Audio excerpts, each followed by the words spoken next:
Nuestra primera conferencia de este día, titulada Daño pulmonar intersticial post-COVID-19 de la neumonía organizada a la fibrosis pulmonar, será dictada por el doctor Edwin Jaime de El Salvador.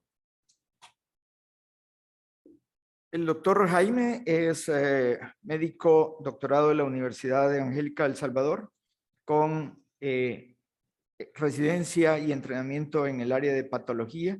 Trabaja actualmente como patólogo en el Departamento de Patología del Instituto Salvadoreño del Seguro Social y es catedrático de la Facultad de Medicina de la Universidad Evangélica. También es director general del Laboratorio de Patología Histomed. Dejo con ustedes al doctor Edwin Jaime.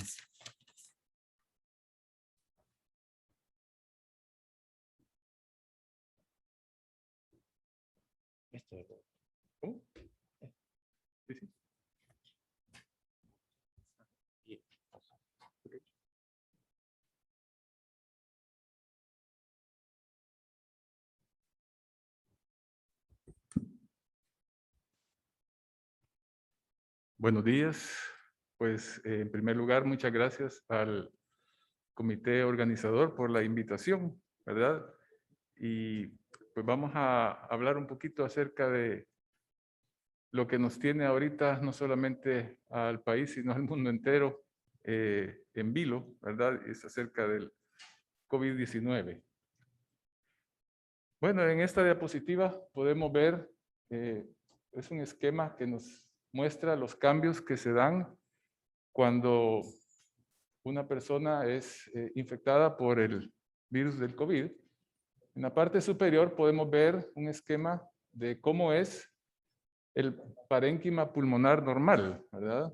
Aquí tenemos el epitelio de las vías aéreas distales, que es de tipo cilíndrico simple, y luego en los alvéolos se convierte en un epitelio escamoso plano, constituido por dos tipos de células, los llamados neumocitos tipo 1, que son los más planos y son los involucrados en el intercambio gaseoso, y tenemos los neumocitos tipo 2, que son las células encargadas de producir el factor surfactante y también son las que van a reemplazar a las células que se han dañado.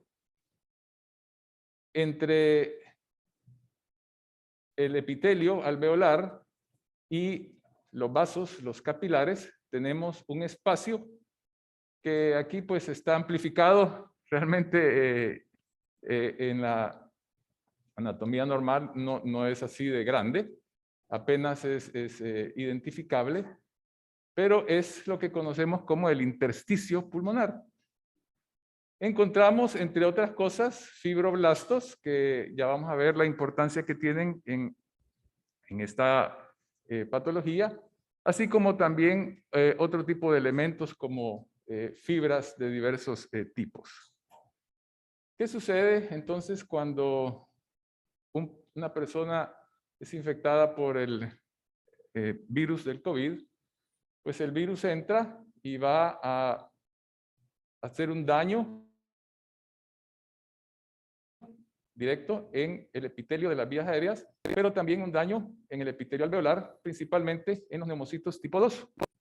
Esto va a dar como resultado la producción de una serie de citocinas que van a iniciar el proceso inflamatorio local, dando como resultado un aumento de la permeabilidad vascular, lo cual va a provocar salida de líquido hacia el intersticio y hacia el espacio alveolar. Además, va a producir también ciertas citocinas que van a empezar el proceso reparativo, que en el caso del COVID está exagerado, lo cual va a dar lugar pues a una proliferación de fibroblastos y depósito de matriz extracelular. Teniendo esta idea ya de grandes rasgos de qué es lo que sucede, veamos un poquito de la patogenia, cosa que creo que ya todos hemos en algún momento visto, ¿verdad? Solo para hacer un recordatorio, que el SARS-CoV-2 entra al organismo. Su receptor más importante es el receptor de la enzima convertidora de angiotensina 2, que se encuentra en diversos sitios, especialmente en el tracto respiratorio, y entra uniéndose a este receptor y a esta otra proteasa transmembrana, lo cual le permite entrar entonces a las células epiteliales, iniciando una serie de cambios que son efectos citopáticos directos, como apoptosis, piroptosis y estas otras cambios. Luego hay una activación de la inmunidad mediada por células.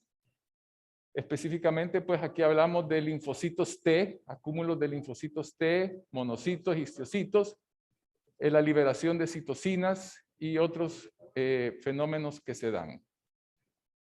Concomitantemente, pues hay una activación de la inmunidad humoral, que es lo que nos va a dar lugar a la producción de anticuerpos.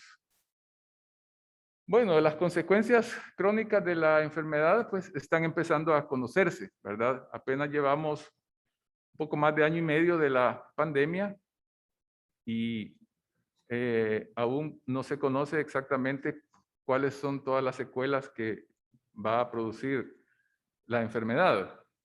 Se ha visto que la fibrosis es una secuela bastante reconocida del síndrome de distrés respiratorio agudo, que es un proceso que se ve no en todos los pacientes que sufren COVID. Solamente aproximadamente un 40% de los pacientes con COVID van a desarrollar un grado de síndrome de distrés respiratorio agudo, y de estos que desarrollan, un 20% va a ser severo. Hay una creciente evidencia de que un número sustancial de pacientes continúan teniendo alteraciones fisiológicas acompañadas de anormalidades radiológicas varios meses después de la recuperación. ¿Qué es lo que vamos a ver a nivel de histológico en el pulmón, en el daño alveolar difuso? Pues son tres componentes los principales. El edema alveolar, como ya hemos visto en la primera diapositiva. Luego, la formación de membrana hialina. Y en tercer lugar, infiltrados inflamatorios. Aquí tenemos una microfotografía que nos muestra un corte del parénquima pulmonar en el cual, bueno, si nos acordamos o traemos a memoria cómo es el parénquima pulmonar normal, vamos a ver que aquí no se reconoce prácticamente porque los espacios alveolares están llenos de fibrina con formación de membranas hialinas, y el intersticio, que correspondería a esto, a las paredes alveolares, está ensanchado por el depósito de células inflamatorias. Aquí tenemos una microfotografía donde podemos ver cómo se ven las membranas hialinas. Son estas estructuras que estamos viendo aquí que tapizan las paredes alveolares. Aquí en este caso el alvéolo, el espacio alveolar, tiene pocos células y ligero edema. Esta es otra fotografía de membranas hialinas. Y como ustedes podrán imaginarse, o más bien dicho, no imaginarse, sino hacer el análisis, pues esto va a causar graves repercusiones en el intercambio gaseoso. Aquí tenemos una fotografía donde podemos ver la pared alveolar ensanchada y el depósito de numerosas células que corresponden a linfocitos, algunos vasos sanguíneos que están muy hiperémicos. Y entonces esos son los hallazgos en general que vamos a ver en la respuesta al COVID. Ahora, en relación a la patogenia de la fibrosis inducida por el síndrome de distrés respiratorio agudo, tenemos que se pueden evaluar o dividir en 3 fases. La primera fase es una exudativa, que es la respuesta inicial cuando se da la disrupción de la barrera alvéolo capilar. Seguidamente viene una segunda fase, que es la fase proliferativa, y es cuando se da el intento del organismo para reparar la injuria mediante el restablecimiento de la barrera alvéolo capilar. Ahora, déjenme decirles que todos estos procesos, estos cambios, son fenómenos normales que ocurren en cualquier infección del parénquima pulmonar, solamente que en el caso de COVID estos están exacerbados, ¿ya? Y hay ciertos factores asociados que son los que se supone o se piensa que son los que permiten que la respuesta normal sea tan exagerada que causa un daño más permanente.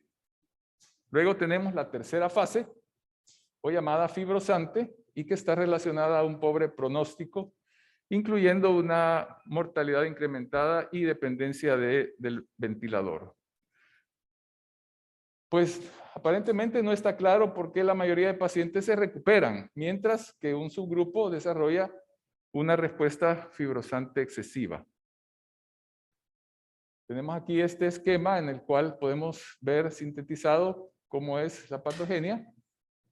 Lo que vemos a nivel de vías aéreas, inflamación tanto bronquial como bronquiolar, a nivel de alvéolos e intersticio, hiperplasia de los neumocitos, necrosis, infiltrados inflamatorios intersticiales, neumonía organizada aguda fibrinosa, a nivel vascular, trombosis. Todo esto pues, puede llevar a una enfermedad severa cuando se desarrolla el daño alveolar difuso. Aquí tenemos las fases, la fase preexudativa donde solamente tenemos un edema, luego la fase exudativa en la cual vemos membranas hialinas, la fase organizada donde podemos observar la neumonía organizada y luego pasar a la fase fibrótica, y aquí los tiempos en los cuales podemos ir viendo esas respuestas. En los pulmones, el COVID puede ser ampliamente dividido en 3 fases, como ya habíamos visto. La fase de infección temprana, en la cual se da la replicación viral y relativamente síntomas leves. Luego una fase pulmonar caracterizada por la estimulación del sistema inmune adaptativo. Y en la tercera fase, que es la fase sistémica de hiperinflamación. Desde el punto de vista histológico, vemos 3 patrones principales. El epitelial, en el cual vemos los cambios reactivos epiteliales y el daño alveolar difuso. Luego, el patrón vascular, en el cual vamos a poder ver un daño microvascular, presencia de trombos, microtrombos y una neumonía aguda, fibrinosa y organizada. Y el patrón fibrótico, que es pues, la evidencia de la fibrosis intersticial. Estos son los 3 patrones histológicos que podemos encontrar en el parénquima pulmonar. Es interesante ver pues, que los primeros 2 patrones, el epitelial y el vascular, pueden presentarse en forma aislada. Pueden ser simultáneos o consecutivos en todos los estadios del COVID. No así el patrón fibrótico, que ese pues se presenta de la tercera semana en adelante después del inicio de los síntomas. Esto es importante tener presente a la hora de el estudio histológico. Hemos recibido una que otra biopsia de pacientes con sospecha de COVID o que meses después de que ha sufrido COVID le han encontrado alteraciones radiológicas sugestivas de fibrosis y le han hecho biopsia y pues hemos encontrado diferentes hallazgos, ¿verdad?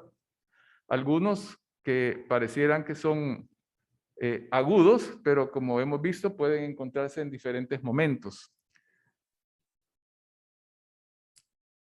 También se han sugerido que pueden existir otros dos patrones con cursos clínicos diferentes en la enfermedad fatal.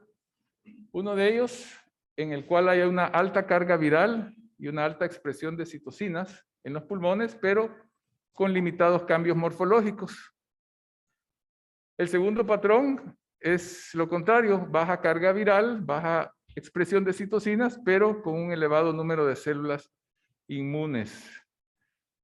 Vemos entonces que es bastante variado el cuadro que podemos encontrar. No hay nada patognomónico como a nosotros nos gustaría encontrar, ¿verdad? Siempre queremos saber si es o no es, pero pues por el momento no se ha señalado ningún hallazgo desde el punto de vista histológico que sea patognomónico de una infección por COVID. Veamos ahora cuáles son los factores que están implicados en todo este daño pulmonar que puede desencadenar en fibrosis. En primer lugar, la injuria epitelial. Esta es la hipótesis más aceptada, ¿verdad? De que la fibrosis comienza con el daño epitelial, que luego va a dar lugar a la cascada fibroproliferativa. Como ya les había mencionado, el epitelio alveolar se compone de dos tipos de células. El tipo 1, que forma la mayor parte de la superficie alveolar, y el tipo 2, considerado como la célula madre del pulmón distal, responsable pues de la producción del surfactante y la reepitelización después de la injuria. En el síndrome de distrés respiratorio agudo, el daño inicial va a dar lugar a una pérdida de la barrera epitelial. Cuando tenemos causas pulmonares específicas, porque sabemos que el distrés respiratorio pues, puede ser por causas tanto pulmonares como extrapulmonares, pero en el caso de causas pulmonares específicas, como en infecciones por virus y bacterias, los patógenos pueden tener múltiples efectos en el epitelio alveolar, llevando a una citotoxicidad tanto directa como indirecta. El SARS-CoV-2 tiene la más alta infectividad en las células tipo 2 debido a su expresión específica del receptor del AC2. Ahora, algo interesante que la expresión de este receptor es bastante baja a nivel del epitelio alveolar. Es muy alta en las células del epitelio de la cavidad nasal y a medida que va descendiendo, también va haciendo así su descenso el porcentaje de receptores que hay. Tan es así que a nivel de los neumocitos tipo 2, aproximadamente solo se ve en un 2% de las células. Sin embargo, eso es suficiente como para que el daño sea muy grave. El daño citotóxico, es decir, la muerte de las células de los neumocitos tipo 2, da lugar a la activación de procesos reparadores, en este caso aberrantes. Y se piensa que esto es lo que lleva a la enfermedad, a la fibrosis pulmonar en enfermedades como la fibrosis pulmonar idiopática. Ahora, ¿por qué mencionamos la fibrosis pulmonar idiopática? Porque los estudios que se están haciendo en relación al COVID se están comparando con la fibrosis pulmonar idiopática, que es, digamos, como la enfermedad fibrosante del pulmón más relevante y que sirve como un parámetro.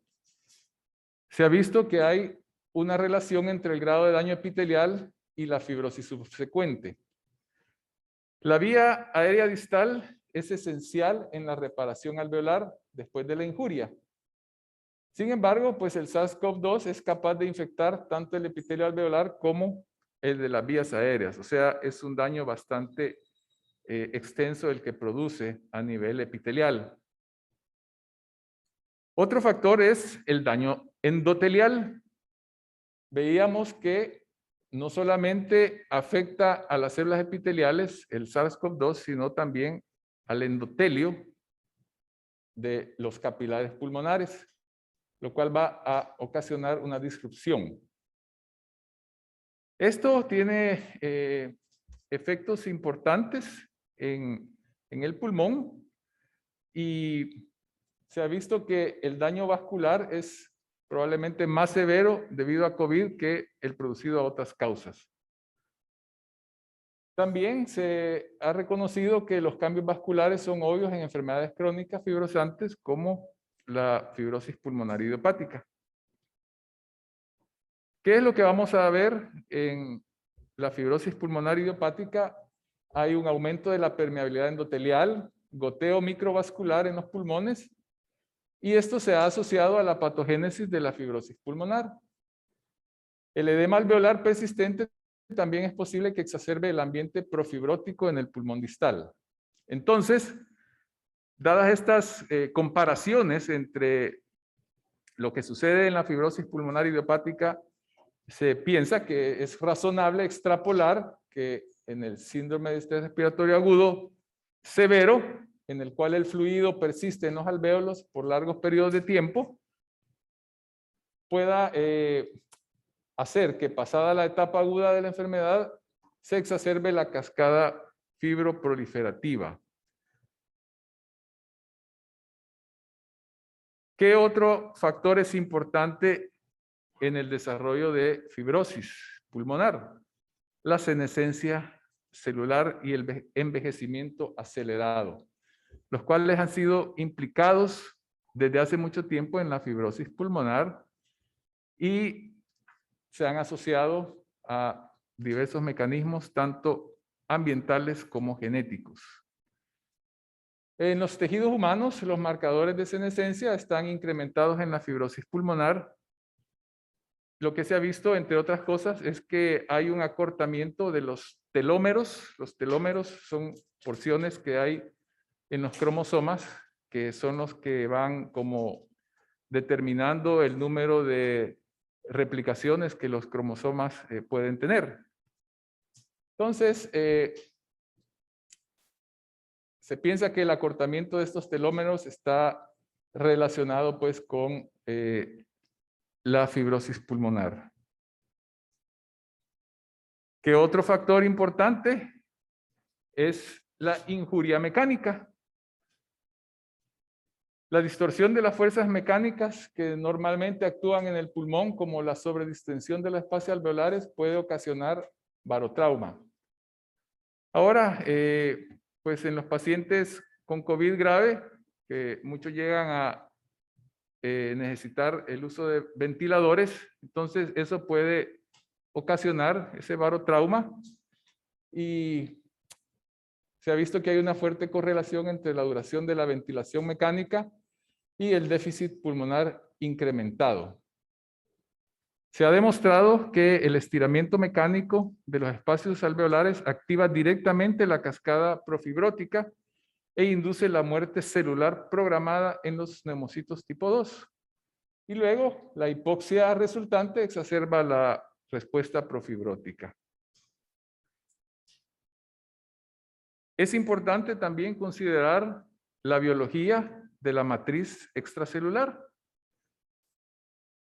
El resultado final de todas estas alteraciones y la cascada profibrótica que se pone en marcha es el depósito de matriz extracelular.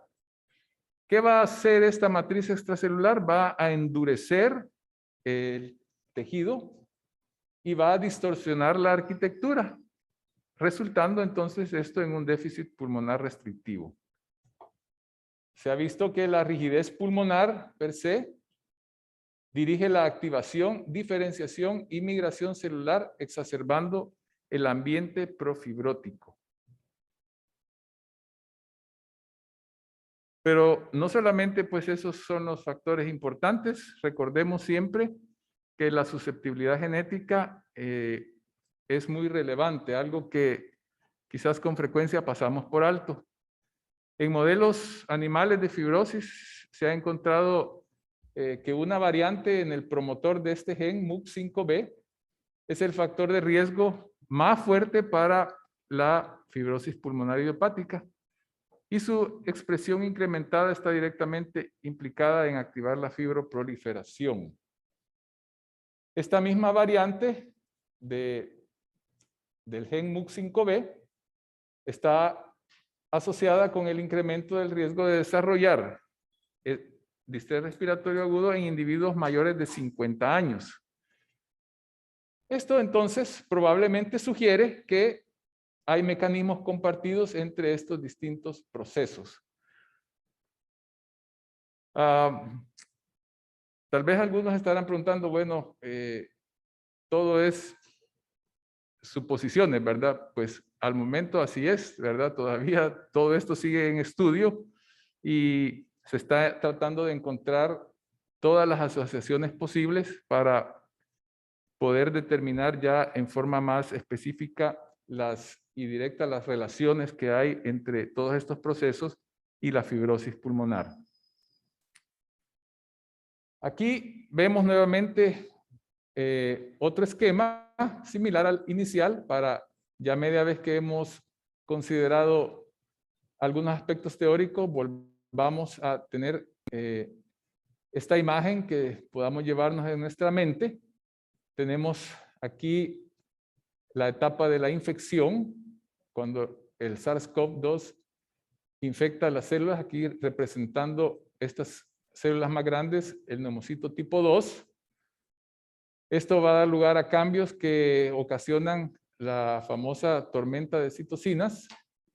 Luego tenemos la fase de la injuria, en la cual pues, se va a dar el edema alveolar, vemos la proliferación de fibroblastos, los cuales se transforman en otro tipo celular. Vemos la presencia de membranas hialinas y luego la fase de fibrosis, que es un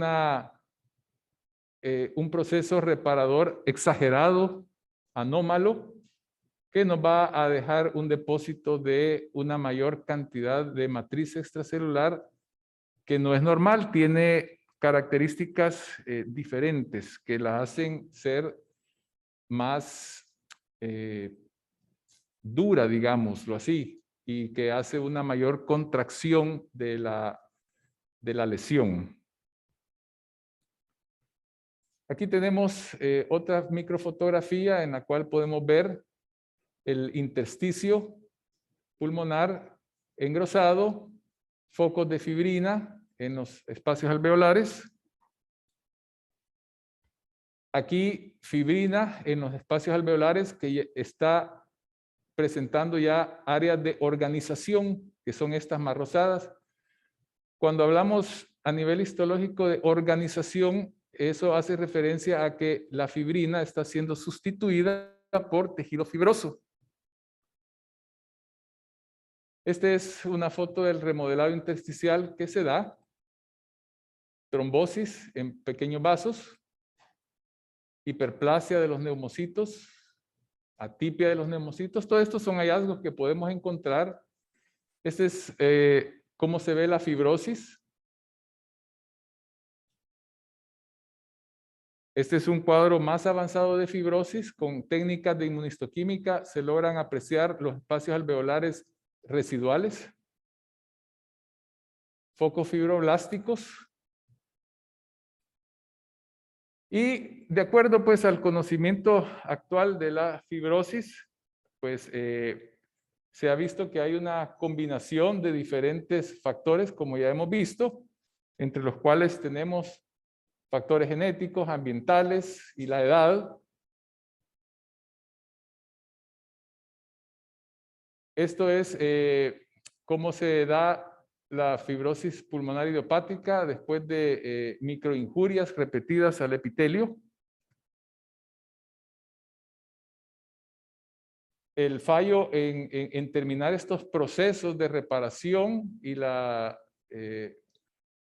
los procesos aberrantes es lo que nos va a conducir a la fibrosis. Dos células importantes, como ya hemos mencionado, las células epiteliales, que son las iniciadoras.